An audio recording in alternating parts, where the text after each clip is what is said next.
guests, former acting Customs and Border Protection Commissioner Mark Morgan and Texas Congressman Brian Babin. Congressman Babin is also the co-chair of the House Border Security Caucus. Gentlemen, welcome back to the show. Great to be with you, Lindsay. All right, Congressman, I'm going to start with you. We just talked to Congresswoman Lauren Boebert, and we didn't get a lot out of Vice President Kamala Harris' trip to the border, going to El Paso. But, you know, the interesting thing is, while she was there, she basically said that Trump's policies are the root cause of the border crisis that we're seeing right now. And Lauren Boebert said that Trump, what he needs to do when he's down there is find real solutions. But if he does find real solutions, are you going to be able to implement those? Well, let me tell you, I'm a proud Texan, and our governor has made some comments and started the ball moving so that the state of Texas can actually step into the gap that this absent without leave administration has left our borders wide open. And when Vice President Harris went down there the other day, she was hundreds of miles away. And quite frankly, Biden and Harris have erased our southern border, and maybe that's why she couldn't find it when she went down there the other day. But I can tell you the policies that work down there were already implemented by your other guest, Mark Morgan, working very hard in his capacity in the administration of President Donald Trump. We know what will work down there. It's the Biden administration itself that simply has absolutely violated their oaths of office.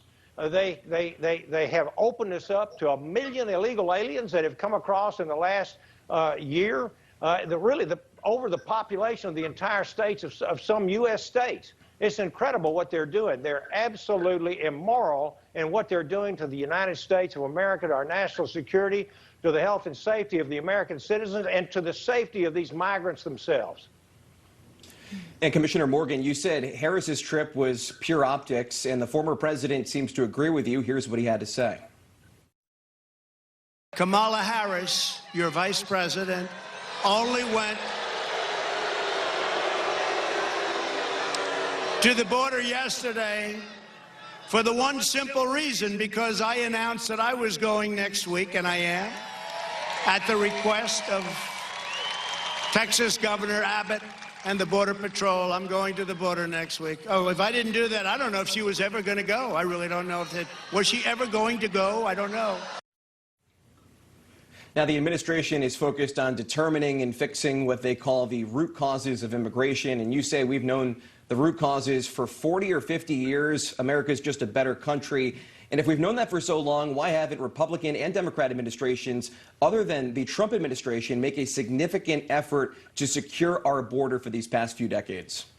Well, Logan, I think that's a great question. And first of all, I want to say, Representative Babin, everything you said, I couldn't have said it better myself. And I was there in the Trump administration with a network of initiative, tools, and policy gave us this. The Biden administration inherited the most secure border in modern history. But look, I've also been very honest and direct. You know, for the first 2 years, the Republicans had the House, the Senate, and the White House, and they did not get any piece of meaningful legislation across the board. It took President Trump to give us those tools, authorities, and policies that we needed to effectively secure our border. And look, I want to comment on what President Trump said. Look, once again, the president's spot on. He also understood that securing our borders was much more than just about illegal immigration.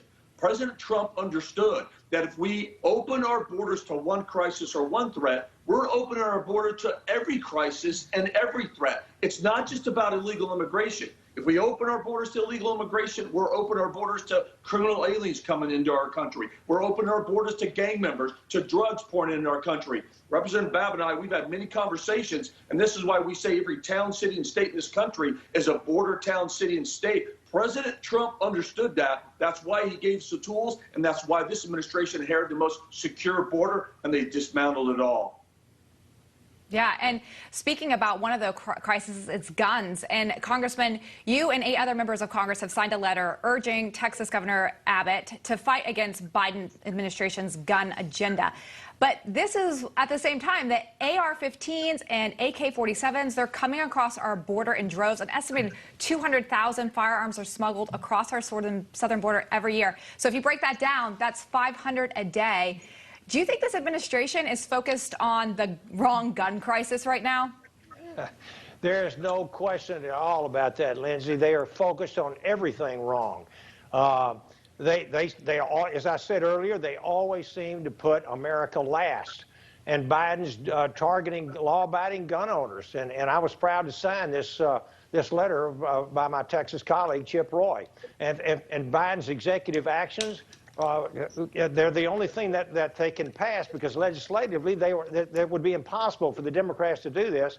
And we have always got to defend Texans against the unconstitutional infringement of President Biden's rogue federal government. And that's exactly what they're doing. They're trying to open us up to a national gun registry. And I support any efforts that our governor can take under our new sanctuary, our Second Amendment sanctuary laws, to prohibit state funding from flowing to any Texas agency or political subdivision that attempts in any way to infringe upon the Second Amendment rights of Texans. And I thank the governor and our state legislators for doing this. And let me say one thing else.